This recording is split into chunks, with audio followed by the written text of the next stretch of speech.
The Russian sleep experiment.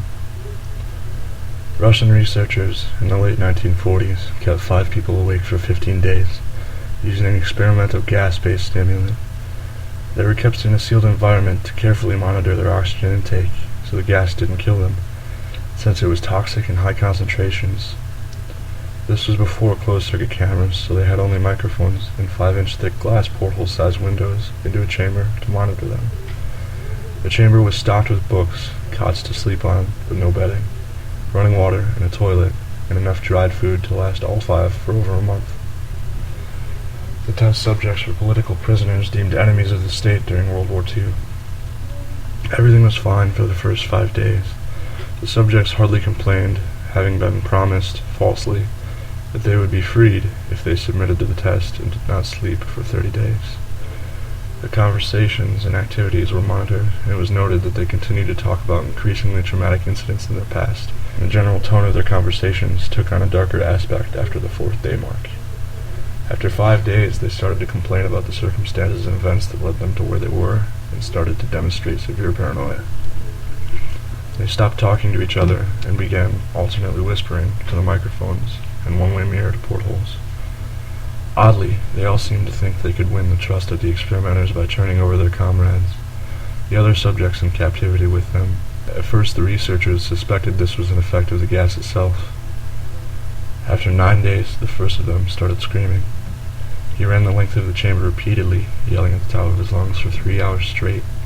He continued attempting to scream, but was only able to produce occasional squeaks. The researchers postulated that he had physically torn his vocal cords. And the most surprising thing about this behavior is how the other captives reacted to it, or rather, didn't react to it.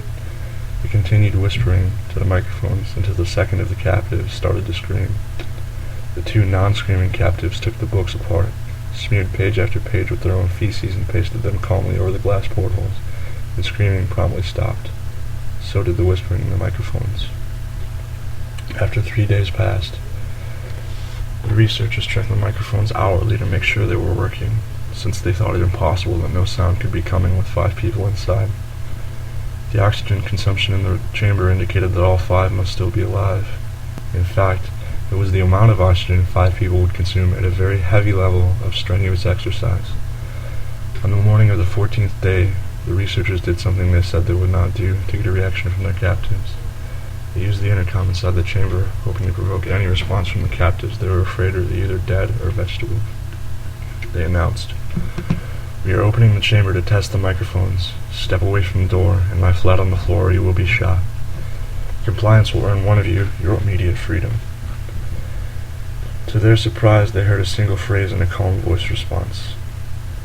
"We no longer want to be freed." Debate broke out among the researchers and the military forces funding the research.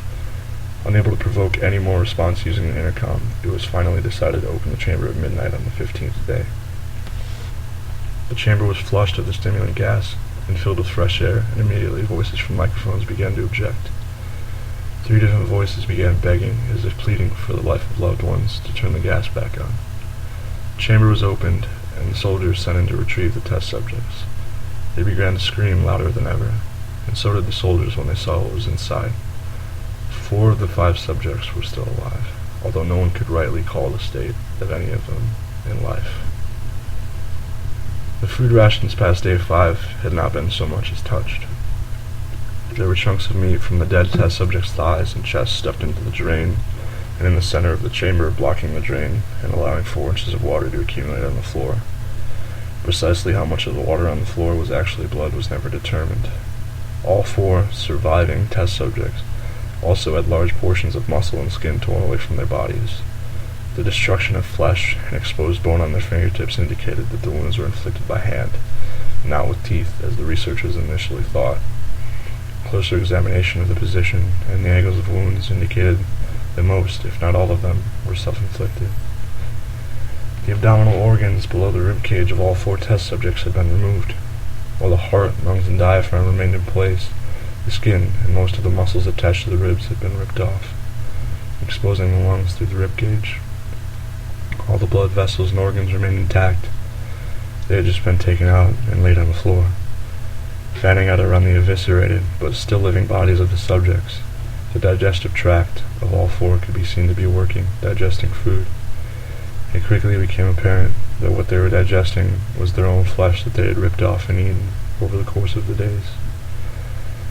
Most of the soldiers were Russian special operatives at the facility, but still many refused to return to the chamber to remove the test subjects.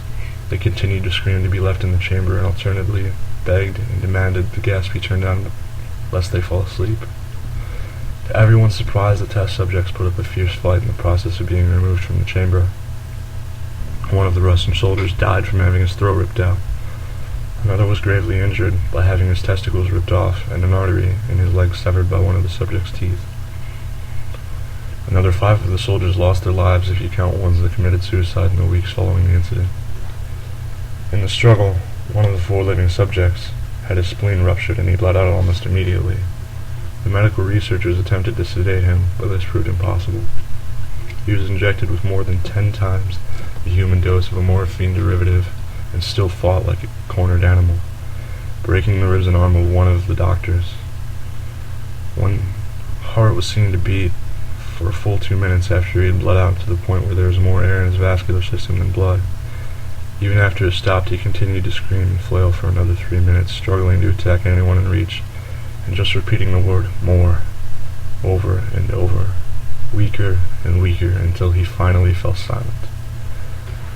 The surviving 3 test subjects were heavily restrained and moved into a medical facility, the 2 with intact vocal cords continuously begging for the gas, demanding to be kept awake.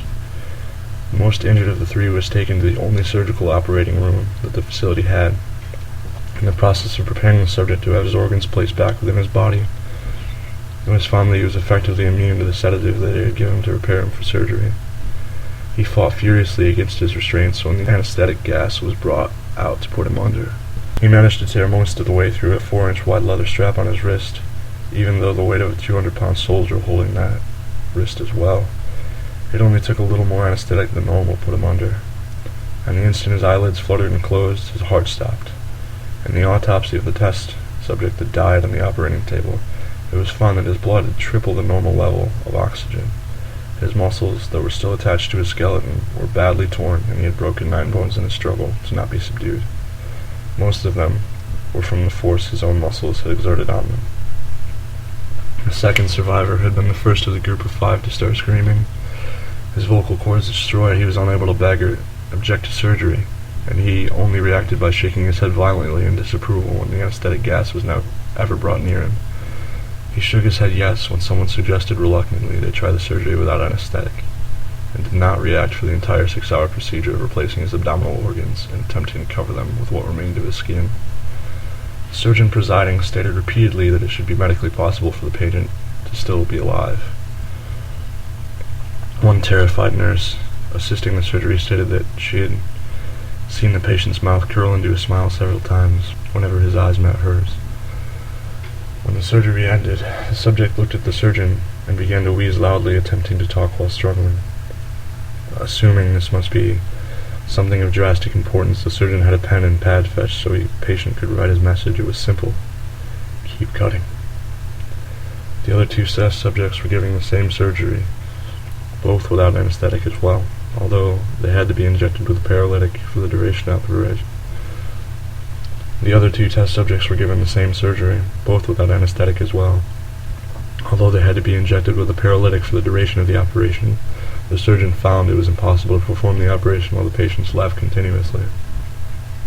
Once paralyzed, the subjects could only follow the attending researchers with their eyes. The paralytic cleared their system in an abnormally short period of time, and they were soon trying to escape their bonds. The moment they could speak, they were again asking for the stimulant gas. The researchers tried asking why they had injured themselves, why they had ripped out their own guts, and why they wanted to be given the gas again. Only one response was given: I must remain awake. All 3 subjects' restraints were reinforced and they were placed back into the chamber awaiting determination as to what should be done with them. The researchers, facing the wrath of their military benefactors for having failed the stated goals of their project, considered euthanizing the surviving subjects. The commanding officer, an ex-KGB, instead saw potential and wanted to see what would happen if they were put back on the gas. The researchers strongly objected, but were overruled. In preparation for being sealed in the chamber again, the subjects were connected to an ECG monitor. In preparation for being sealed in the gas chamber again, the subjects were connected to an EEG monitor and had their restraints padded for long-term confinement. To everyone's surprise, all three stopped struggling the moment it was let slip that they were going back on the gas. It was obvious that at this point all three were putting up a great struggle to stay awake. One of the subjects that could speak was humming loudly and continuously. The mute subject was straining his legs against the leather bonds with all his might, first left, then right, then left again for something to focus on. The remaining subject was holding his head off the pillow and blinking rapidly. Having been the first to be wired for EEG, most of the researchers were monitoring his brainwaves in surprise. They were normal most of the time, but sometimes flatlined inexplicably. It looked as if he were repeatedly suffering brain death before returning to normal. As they focused on paper scrolling out of the brainwave monitor, only one nurse saw his eyes slip shut at the same moment his head hit the pillow. His brainwaves immediately changed to deep sleep, then flatlined for the last time his heart simultaneously stopped. The only remaining subject that could speak started screaming to be sealed in now. His brainwaves showed the same flat lines as the one who had just died from falling asleep. The commander gave the order to seal the chamber with both subjects inside, as well as the three researchers. One of the named three immediately drew his gun out and shot the commander point blank between the eyes, then turned the gun on the mute subject and blew his brains out as well. He pointed the gun at the remaining subject, still restrained to a bed, as the remaining members of the medical and research team fled the room. "I won't be locked in here with these things, not with you," he screamed at the man strapped at the table. "What are you?" he demanded. "I must know." The subject smiled. "Have you forgotten so easily?" the subject asked. "We are you.